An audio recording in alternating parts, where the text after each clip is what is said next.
sei il mio primo pensiero.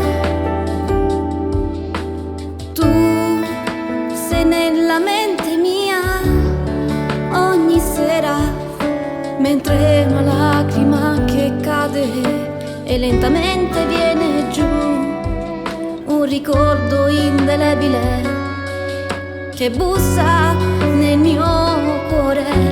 Ricordo ancora la fine di novembre, quando noi l'ultima volta abbiamo fatto l'amore, e mo non stai più con me e mi lasci coi rancore di queste mie parole d'amore che sto scrivendo tra le mani per te, per te. Se un giorno tu vorrai ritornare da me, giuro che ti perdonerei come una scema, forse ancora innamorata. Solo con te io mi spoglierei, ma adesso con chi sei? Chissà con chi sarai. Se potessi fermerei il tempo e di te mi rinnamorerei.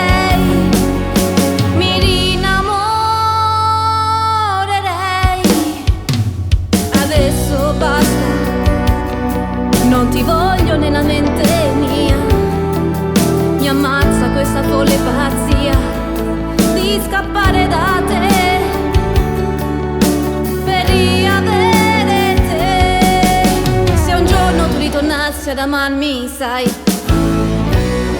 giuro che ti perdonerei pazzamente, ancora il cuore io a te darei, e poi con me ti legherei, forse in una favola, in un bel sogno non si sa. Vedo ancora chi la foto di noi due per me indelebile. Tu vivrai per sempre dentro me con l'amore, l'amore. A 16 anni che mi conosci, 7 anni che è durata fra me e te, 2 anni che non ci sei. Ritorni, scompari, mi vuoi, poi te ne rivai.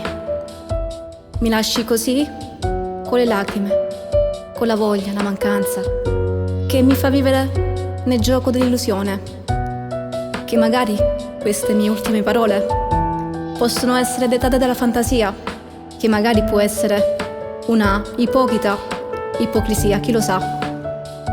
Ma ti ho amato, sì, io ti ho amato, perché in fondo io vivo d'amore e con l'amore non ci ho mai giocato. Abbi cura di te, buona vita senza me.